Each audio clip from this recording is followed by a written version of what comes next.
Rencana peleburan koalisi KIB dengan KKIR sudah semakin terang. Semua partai dalam koalisi KIB minus P3 telah sepakat untuk meleburkan diri ke KKIR bersama Gerindra dan PKB. Namun, dalam perjalanannya ada satu hal yang menarik perhatian. Masing-masing partai tersebut, baik itu PKB, PAN, dan Golkar, mengusulkan sosok calon wakil presiden untuk mendamping Prabowo Subianto. PKB mengusulkan Muhaimin Iskandar atau Caimin sebagai ketua umum mereka yang diusung. Sementara Golkar mengusulkan Erlangga Hartanto sebagai ketua umum mereka. Di sisi lain, PAN mendukung Menteri BUMN Erick Thohir dengan gencar. Lantas, siapa di antara mereka yang memiliki peluang lebih besar untuk mendampingi Prabowo?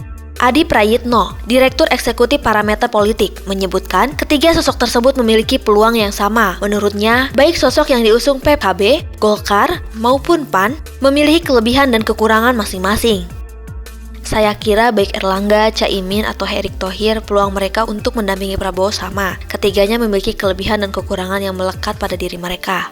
Adi menambahkan, misalnya Caimin. Menurutnya, Caimin memiliki basis partai yang kuat di beberapa daerah dan juga dianggap sebagai perwakilan NU. Namun, dalam hal elektabilitas, Caimin belum memiliki dampak signifikan dalam meningkatkan popularitas Prabowo.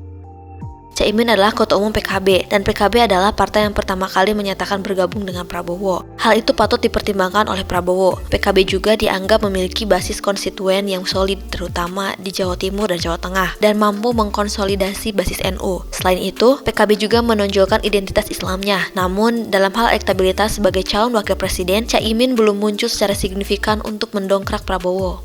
Selain Caimin, Erlangga Hartanto pun menurutnya mempunyai kelebihan dan kekurangan. Adi menilai Golkar memiliki basis yang juga solid, terutama karena selalu berada pada posisi partai pemenang dalam pemilu. Kendati demikian, lagi-lagi elektabilitas Erlangga sebagai calon wakil presiden juga masih belum cukup bagi Prabowo.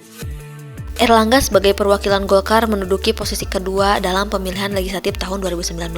Jadi tentu saja jika memiliki daya tarik yang signifikan. Tidak bisa dipungkiri bahwa Golkar terlatih dalam menghadapi dan memenangkan pertarungan politik dalam setiap pemilu dan memiliki jaringan yang solid. Namun Golkar dan Gerindra memiliki pemilih yang hampir sama. Pada saat yang sama, elektabilitas Erlangga juga belum mencapai tingkat yang signifikan. Menurut saya, peluangnya sebanding dengan Caimin. Sementara untuk sosok Erick Thohir, Adi menyebut meski tidak berafiliasi dengan partai politik manapun, Erick tetap mendapatkan dukungan dari PAN dan memiliki keunggulan elektabilitas kalau dibandingkan dengan Caimin dan Erlangga. Kendati demikian, menurutnya justru elektabilitas PAN lah yang cukup lemah sehingga menjadi salah satu kekurangan dari sosok bakal capres Prabowo yang satu ini.